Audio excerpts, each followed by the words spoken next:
Here we have the brand new Honda CRF300L 2026 model. I believe it's identical to the 2025 model, but has had a number of upgrades compared to the 2024 model. Recently purchased this probably 5 days ago. I live in Thailand, so firstly let's look at the price. So I purchased this for 157,900 Thai baht. So that's UK sterling, it's about 3,800, which is considerably cheaper than the UK.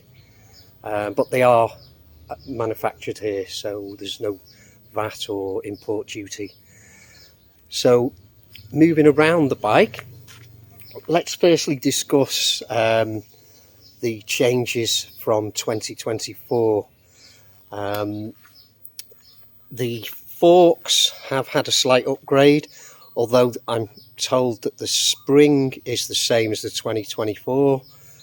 But the other fork has been upgraded.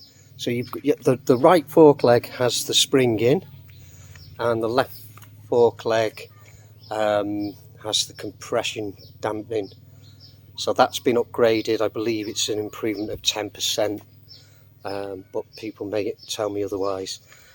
Engine's identical, so you've got the slipper clutch, which is, I find, great. Gear selection is absolutely spot on. I've never missed a gear. It doesn't clunk in when you put it into first, it just drops in nicely. Another great thing is the clutch. You can literally operate the clutch with one finger, so really light, which is handy especially when off-roading. I'm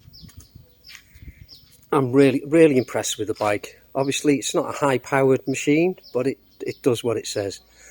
So let's firstly have a look at the dash, which is pretty basic compared to a lot of modern bikes, but it does everything I need it to do. So firstly, if we look here, we have the ABS. That button allows you to switch off the rear ABS. It doesn't affect the front.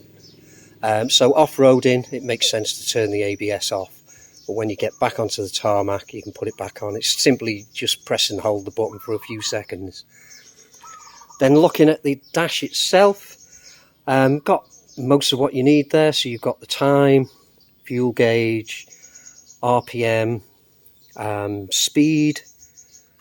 Then you've got your total kilometers and your average kilometers, and then also you have your gear. So it's currently in neutral. 6-speed box, 1 down, 5 up.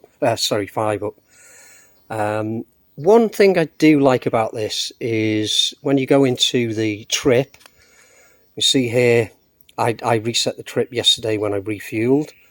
So I've got 7.4, well, I've done 7.4 kilometers, and my average speed since filling up was 32 kilometers per hour. But you can then select here, and that tells you your average fuel consumption. So this is saying I get 30.7 kilometers per litre.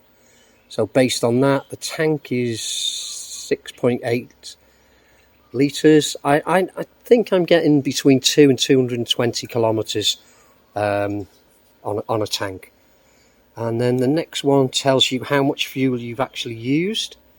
So what you can see here, I've used 0.2 litres. That's handy to know when you're out on the road, you know, as you're getting up to close to maybe 160, 170, that's when I'm thinking about refueling. So yeah, a nice little feature, dead simple to operate. Moving on to the other changes on the bike.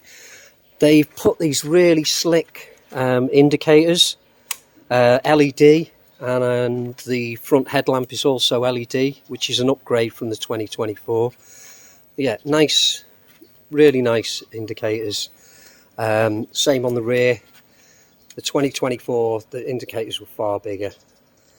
Right, things that I'd like to change about the bike. The first thing that really annoys me is this rear number plate holder. It's just horrendous in my opinion. So I'm getting a tail tidy and that'll be fitted today. I'll put a video on how to install that. Pretty straightforward, but yeah, we'll get onto that. So I'll put a link in this video as well at a later date to see all the upgrades I'm doing on it. Also, I'm putting a full exhaust system on.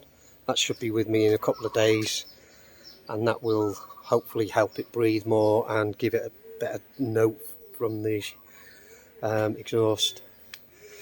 Other upgrades, there's a bash plate to go on, or skid plate, whatever you want to call it, just to protect the underside of the bike. So I actually have that, and I'll pop that on hopefully this afternoon. Other upgrades, I've got some rental bars to go on there, which are aluminium, much stronger than the standard bars. So yeah, I'll pop them on. And also I've got some new hand guards.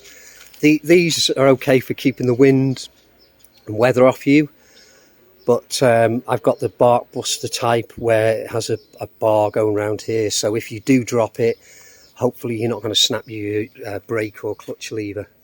So they'll be going on shortly.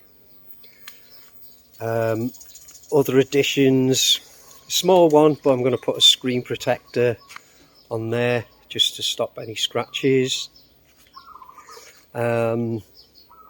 Besides that, that's it for now. Suspension, yeah, people criticise it, but the 2025-26 model has had an upgrade on the suspension. I'm not saying it's fantastic, but it is an improvement.